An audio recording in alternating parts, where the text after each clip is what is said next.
Good morning and welcome to Evinger's Reading Nook. We are about to read the next 3 chapters in Pride and Prejudice, starting with chapter 12. So we're going to read chapter 12, 13, and 14 right now. Remember, Pride and Prejudice was written by Jane Austen, who was born in 1775, and it is a comment on society at the time. So if you're in my honors class, remember that you have a T chart that you're supposed to be filling out. And we are going to start on page 47 if you have the book from me. If you don't, make sure you're reading along on Project Gutenberg. So chapter 12. In consequence of an agreement between the sisters, Elizabeth wrote the next morning to her mother to beg that the carriage might be sent for them in the course of the day.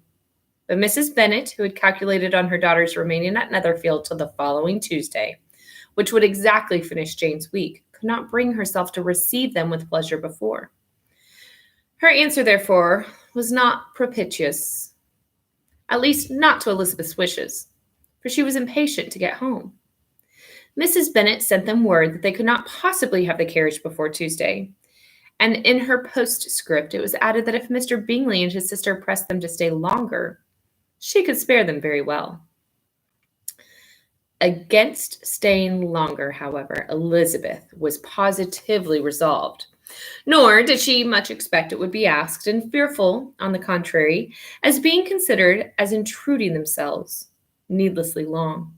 She urged Jane to borrow Mr. Bingley's carriage immediately, and at length it was settled that their original design of leaving Netherfield that morning should be mentioned, and the request made. The communication excited many professions of concern, and enough was said of wishing them to stay at least till the following day to work on Jane, and till the morrow their going was deferred. Miss Bingley was then sorry that she had proposed the delay, for her jealousy and dislike of one sister much exceeded her affection for the other sister. Guess which sister she's jealous of? You're right, it's Elizabeth. The master of the house heard with real sorrow that they were to go so soon, and repeatedly tried to persuade Miss Bennet that it would not be safe for her, that she was not enough recovered. But Jane was firm where she felt herself to be right. To Mr. Darcy, it was welcome intelligence. Elizabeth had been at Netherfield long enough. She attracted him more than he liked, and Miss Bingley was uncivil to her, and more teasing than usual to himself. He wisely resolved to be particularly careful that no sign of admiration should now escape him, nothing that could elevate her with the hope of influencing his felicity. Sensible that if such an idea had been suggested, his behavior during the last day must have material weight in confirming or crushing it. Steady to his purpose, he scarcely spoke 10 words to her through the whole of Saturday. And though they were at one time left by themselves for half an hour, he adhered most conscientiously to his book, and would not even look at her. On Sunday, after morning service, the separation so agreeable to almost all took place. Miss Bingley's civility to Elizabeth increased at last very rapidly, as well as her affection for Jane. And when they parted, after assuring the latter of the pleasure it would always give her to see her either at Longbourn or Netherfield, and embracing her most tenderly, she even shook hands with the former. Elizabeth took leave of the whole party in the liveliest spirits. They were not welcomed home very cordially by their mother. Mrs. Bennet wondered at their coming, and thought them very wrong to give so much trouble, and was sure Jane would have caught cold again. But their father, though very laconic in his expressions of pleasure, was really glad to see them. He had felt their importance in the family circle. The evening conversation, when they were all assembled, had lost much of its animation, and almost all its sense, by the absence of Jane and Elizabeth. They found Mary, as usual, deep in the study of thorough base in human nature, and had some new extracts to admire, and some new observations of the threadbare morality to listen to. Catherine and Lydia had information for them of a different sort. Much had been done, and much had been said in the regiment since the preceding Wednesday. Several of the officers had dined lately with their uncle. A private had been flogged, and it had actually been hinted that Colonel Forster was going to be married. Chapter 13. "I hope, my dear," said Mr. Bennet to his wife as they were at breakfast the next morning, "that you have ordered a good dinner today, because I have reason to expect an addition to our family party." "Who do you mean, my dear? I know of nobody that is coming, I am sure, unless Charlotte Lucas should happen to call in, and I hope my dinners are good enough for her. I do not believe she often sees such at home." "The person of whom I speak is a gentleman and a stranger." Mrs. Bennet's eyes sparkled. "A gentleman and a stranger? It is Mr. Bingley, I am sure. Why, Jane, you never dropped a word of this, you sly thing. Well, I am sure I shall be extremely glad to see Mr. Bingley, but, good Lord, how unlucky! There's not a bit of fish to be got today.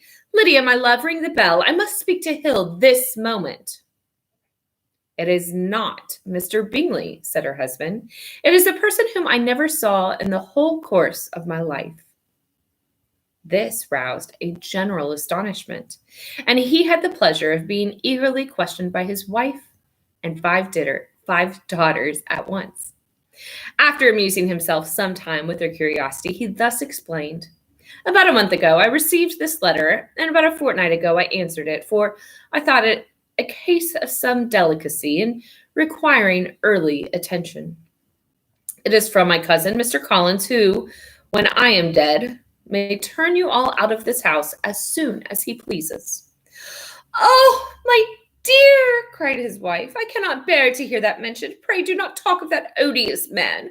I do think it is the hardest thing in the world that your estate should be entailed away from your own children. And I'm sure if I had been you, I should have tried long ago to do something or other about it."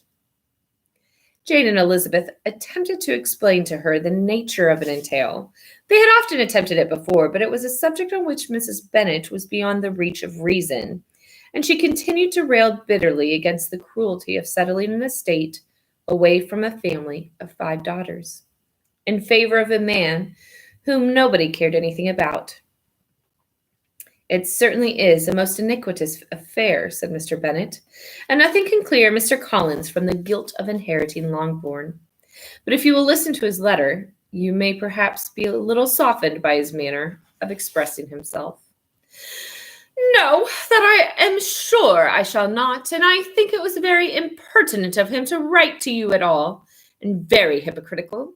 I hate such false friends. Why could not he keep on quarreling with you as his father did before him?" "Why, indeed, he does seem to have had some filial scruples in the head, as you will hear. Remember, in Pride and Prejudice, important moments happen and are revealed in letters." We are being introduced to Mr. Collins, who is the distant cousin who is to receive the estate upon Mr. Bennet's death. Hunsford, near Westerham, Kent, 15th October. "Dear Sir, the disagreement subsisting between yourself and my late honored father always gave me such uneasiness, and since I have had the misfortune to lose him, I have frequently wished to heal the breach. But for some time I was kept back by my own doubts, fearing lest it might seem disrespectful to his memory for me to be on good terms with anyone with whom it had always pleased him to be at variance. There, Mrs. Bennet. My mind, however, is now made up on the subject, for having received ordination at Easter, I have been so fortunate as to be distinguished by the patronage of the Right Honourable Lady Catherine de Bourgh, widow of Sir Louis de Bourgh, whose bounty and beneficence has preferred me to the valuable rectory of this parish, where it shall be my earnest endeavour to demean myself with grateful respect toward her ladyship, and be very ready to perform those rites and ceremonies which are instituted by the Church of England. As a clergyman, moreover, I feel it my duty to promote and establish the blessing of peace in all families within the reach of my influence, and on these grounds I flatter myself that my present overtures of goodwill are highly commendable, and that The circumstance of my being next in the entail of a long-born estate will be kindly overlooked on your side, and not lead you to reject the offered olive branch. I cannot be otherwise than concerned at being the means of injuring your amiable daughters, and beg leave to apologize for it, as well as to assure you of my readiness to make them every possible amends. But of this hereafter, if you should have no objection to receive me into your house, I propose myself the satisfaction of waiting on you and your family. Monday, November 18th by 4 o'clock, and shall probably trespass on your hospitality till the Saturday se'nnight following, which I can do without any inconvenience, as Lady Catherine is far from objecting to my occasional absence on a Sunday, provided that some other clergyman is engaged to do the duty of the day. I remain, dear sir, with respectful compliments to your lady and daughters, your well-wisher and friend. Signed, William Collins. At 4 o'clock, therefore, we may expect this peacemaking gentleman, said Mr. Bennet, as he folded up the letter. He seems to be a most conscientious and polite young man, upon my word, and I doubt not will prove a valuable acquaintance, especially if Lady Catherine should be so indulgent as to let him come to us again. There is some sense in what he says about the girls, however, and if he is disposed to make them any amends, I shall not be the person to discourage him. Though it is difficult, said Jane, to guess in what way he can mean to make us the atonement he thinks our due, the wish is certainly to his credit. Elizabeth was chiefly struck with his extraordinary deference for Lady Catherine, and his kind intention of christening, marrying, and burying his parishioners whenever it were required. He must be an oddity, I think, said she. I cannot make him out. There is something very pompous in his style. And what can he mean by apologizing for being next in the entail? We cannot suppose he would help it if he could. Can he be a sensible man, sir? No, my dear, I think not. I have great hopes of finding him quite the reverse. There's a mixture of servility and self-importance in his letter, which promises well. I'm impatient to see him. In point of composition, said Mary, his letter does not seem defective. The idea of the olive branch perhaps is not wholly new, yet I think it is well expressed. To Catherine and Lydia, neither the letter nor its writer were in any degree interesting. It was next to impossible that their cousin should come in a scarlet coat, and it was now some weeks since they had received pleasure from the society of a man in any other color. As for their mother, Mrs. Collins' letter had done away much of her ill will, and she was preparing to see him with a degree of composure which astonished her husband and daughters. Mr. Collins was punctual to his time and was received with great politeness by the whole family. Mr. Bennet, indeed, said little, but the ladies were ready enough to talk, and Mr. Collins seemed neither in need of encouragement nor inclined to be silent himself. He was a tall, heavy-looking young man of 25. His air was grave and stately, and his manners were very formal. He had not been long seated before he complimented Mrs. Bennet on having so fine a family of daughters, said he had heard much of their beauty, but that, in this instance, fame had fallen short of the truth, and added that he did not doubt her seeing them all in due time well disposed of in marriage. This gallantry was not much to the taste of some of his hearers, but Mrs. Bennet, who quarreled with no compliments, answered most readily, "You are very kind, sir, I am sure, and I wish with all my heart it may prove so, for else they will be destitute enough. Things are settled so oddly." "You allude, perhaps, to the entail of this estate." "Oh, sir, I do indeed. It is a grievous affair to my poor girls, you must confess. Not that I mean to find fault with you, for such things I know are all chances in this world. There is no knowing how estates will go when once they come to be entailed. I am very sensible, madam, of the hardship to my fair cousins, and could say much on the subject, but that I am cautious of appearing forward and precipitate.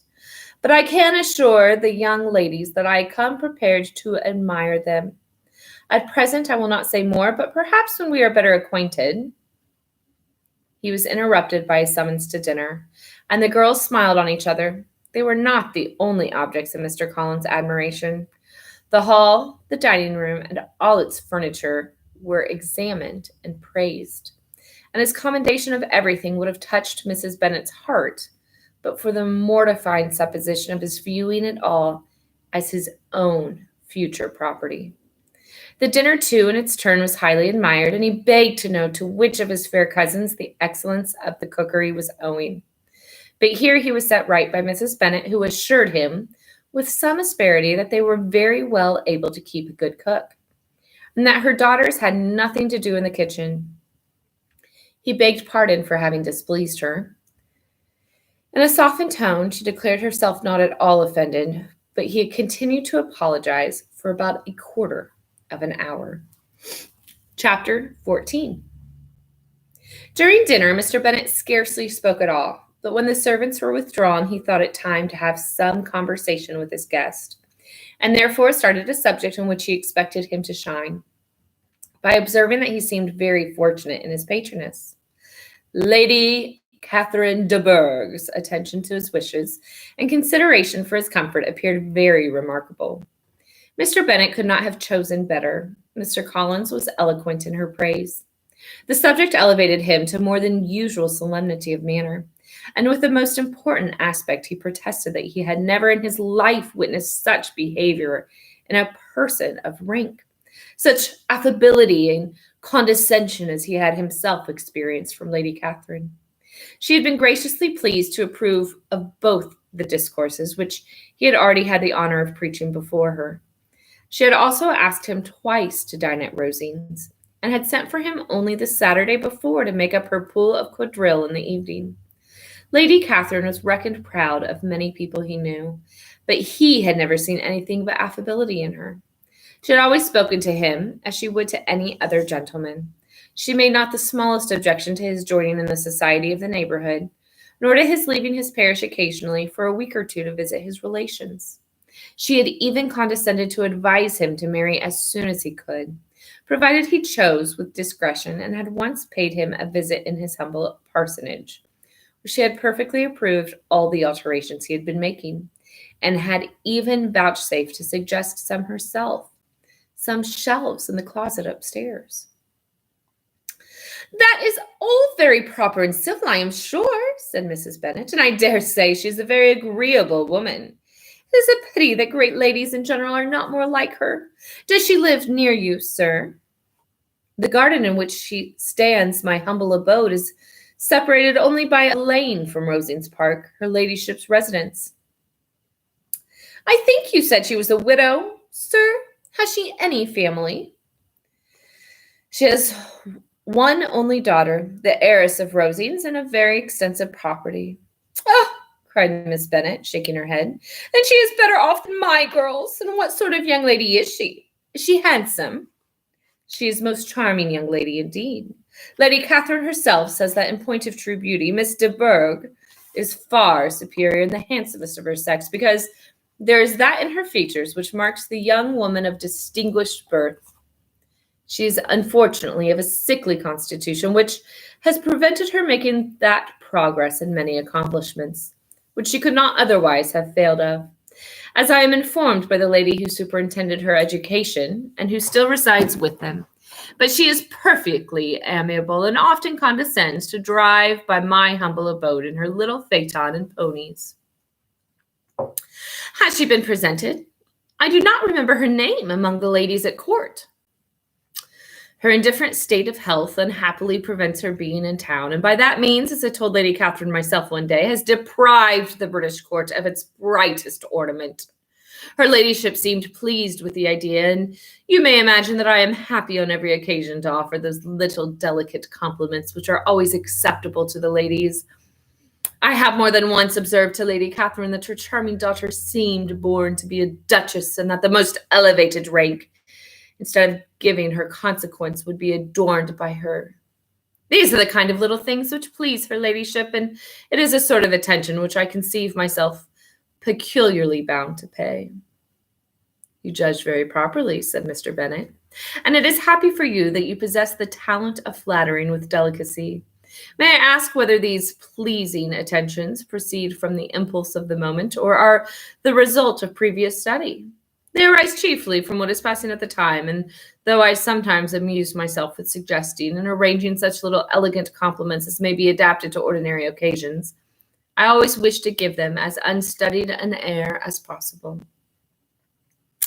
Mr. Bennet's expectations were fully answered. His cousin was as absurd as he had hoped, and he listened to him with the keenest enjoyment, maintaining at the same time the most resolute composure of countenance, and accepting an occasional glance at Elizabeth, requiring no partner in his pleasure. By tea time, however, the dose had been enough, and Mr. Bennet was glad to take his guest into the drawing room again, and when tea was over, glad to invite him to read aloud to the ladies. Mr. Collins readily assented, and a book was produced, but on beholding it, for everything announced it to be from a circulating library, he started back and, begging pardon, protested that he never read novels. Kitty stared at him, and Lydia exclaimed. Other books were produced, and after some deliberation, he chose Fordyce's Sermons. Lydia gaped as he opened the volume, and before he had, with very monotonous solemnity, read 3 pages, she interrupted him with, "Do you know, Mamma, that my Uncle Phillips talks of turning away Richard, and if he does, Colonel Forster will hire him. My aunt told me so herself on Saturday. I shall walk to Meryton tomorrow to hear more about it and to ask when Mr. Denny comes back from town." Lydia was bid by her 2 eldest sisters, Elizabeth and Jane, to hold her tongue. But Mr. Collins, much offended, laid aside his book and said, "I have often observed how little young ladies are interested by books of a serious stamp, though written solely for their benefit. It amazes me, I confess, for certainly there can be nothing so advantageous to them as instruction. But I will no longer importune my young cousin." Then turning to Mr. Bennet, he offered himself as his antagonist at backgammon. Mr. Bennet accepted the challenge, observing that he acted very wisely in leaving the girls to their own trifling amusements. Mrs. Bennet and her daughters apologized most civilly for Lydia's interruption, and promised that it should not occur again if he would resume his book. But Mr. Collins, after assuring them that he bore his young cousin no ill will, and should never resent her behavior as any affront, seated himself at another table with Mr. Bennet, and prepared for backgammon. Chapter 12, 13, and 14 concluded. Stay tuned. Chapter 15 will be soon.